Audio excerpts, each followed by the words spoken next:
Hey, SnoozeLetter here, back with the third outline pack update. Quick side note, everyone who already has the outline pack should get an email within this day with all the new files. The update is also available on Creative Market, might take a few more days on Design Cuts. In case you should not receive an email for whatever reason, check your spam folder first and then write me an email and I'm happy to help you out. Alright, let's jump right into it. For this update I worked on 82 new brushes, 85 new worksheets. Besides Procreate, the outline pack is now available for Affinity Designer and Photoshop as well. We are going to talk about the Procreate stuff first, then we are going to take a look at the Affinity Designer brushes, and last but not least we are checking out the Photoshop brushes. Let's start with the Procreate stuff. I made a couple of improvements to the classic outline pack, which can now work better with colors and doesn't get weirdly mixed up. The all-in-one outline pack also had a couple of minor improvements and now also features a bunch of new brushes. Besides all these improvements and new brushes, I also worked on a completely new brush set, which I like to call offset pack. And these brushes have an outline that is a bit offset to the stroke, and this creates a really cool and unique twist to these outline brushes. They come with no fill-in in the gap between the outline and the stroke, which means they overlap each other. That is not a big deal with these brushes since this gap is rather small. No worries, I got you covered.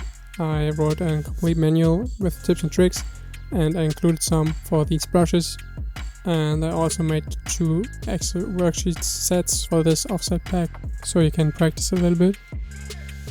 Besides the normal brushes, there are also 8 color brushes. The normal brush only can take on 1 color, while these color brushes can have a color outline and a black stroke in the middle. However, you need to be a bit careful what colors you choose with those color brushes. You are not able to get a black stroke in the middle if you pick a color that has 1 or 2 values in the RGB color spectrum over 255. What do I mean by that? Just go to your color menu in Procreate and go to the value tab. You need to set it down to at least 250 to get a black stroke.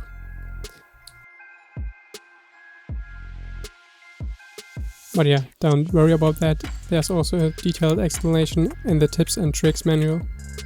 I also worked on 42 new worksheets in 6 different styles, which were for Procreate and Affinity Designer. While I was at it, I also reworked the already mentioned tips and tricks guide. By the way, did you know you can finally use these outline Procreate brushes on your iPhone with Procreate Pocket as well? And let's move on to the Affinity Designer brushes. They work for the iPad and the desktop version, which is pretty sweet if you ask me. Affinity Designer brushes are pretty similar to the Procreate set. You can also lift the pen without having the next stroke overlaying the previous one, but you do always have a white fill-in. You can color the outline, but the fill-in always stays white. Those other programs come with different brush studios, so it's quite tricky to get similar brushes, and that's the closest I got so far. But as you already know, I'm on that, and if I have something new, I will send out an update to you. Anyway, the white fill-in is no biggie. Just select the paint bucket tool, turn up the tolerance to 50%, and click on the areas you want to fill. There's also a whole section on how to work with colors in Affinity Designer with these brushes in the tips and tricks manual.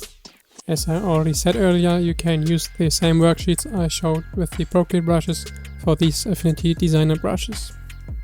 And now we are moving on to Photoshop. I gotta say, I'm pretty damn excited to show you Photoshop outline brushes. It took me like a year to figure this out.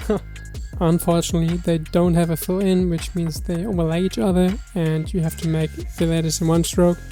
Photoshop also comes with a few additional restrictions, so I was not able to work on pressure-sensitive brushes, and all of them have a round tip. But I mean, you can still have fun with them and make some dope lattice. With all that being said, the Photoshop brushes are going to be an extra set because of this difference. And as I already mentioned with the Affinity Designer brushes, I keep exploring them, I keep developing them, and as soon as I have something new, I'll hit you up with an update.